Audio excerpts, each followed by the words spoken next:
at the time that Harold Bloom, the eminent American critic, wrote in his Omens of Millennium that the last decade of the 20th century should in truth be called the age of Persian and Zoroastrian revival.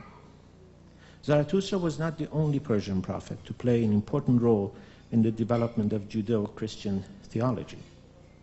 Scholars like Carl Gustav Jung have traced some of the ideas and rituals of Christianity, particularly the notion of a Messiah sent from heaven, the ritual of baptism, the sharing in the body and blood of Christ, all to Mithraic rites.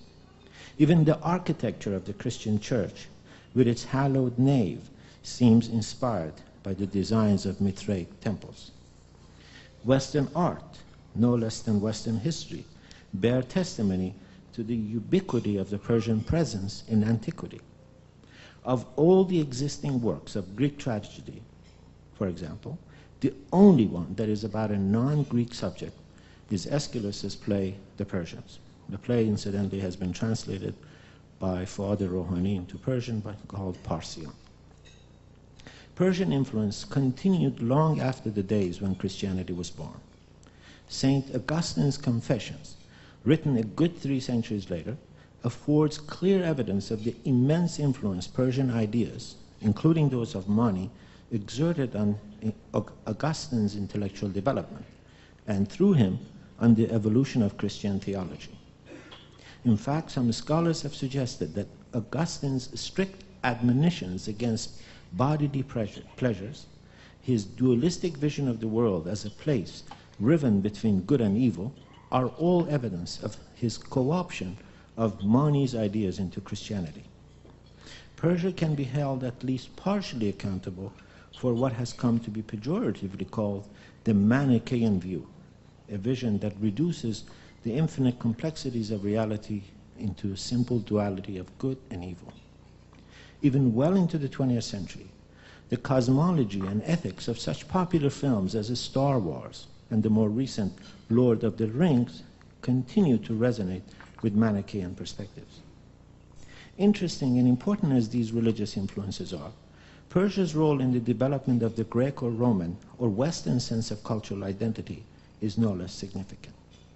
It would be no exaggeration to claim that the West's consciousness of itself as a unified civilization, distinct from the culturally different other, was shaped in opposition to Persia.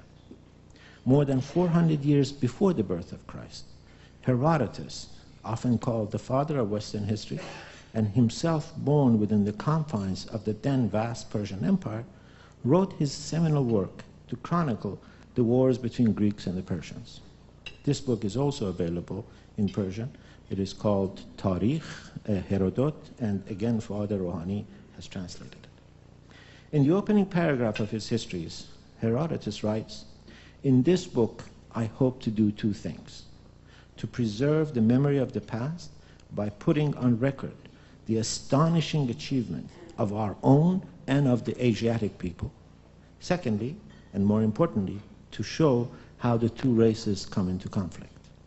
He goes on to explain that by Asia, he means Persians and the lands dominated by them.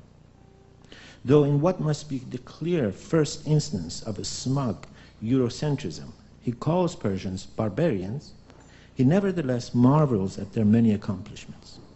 He writes, for example, of Dariush as the discoverer of much of Asia, as the king who mapped for the first time many of the rivers of the world, and as the far-sighted monarch who even attempted to build a waterway where 2,400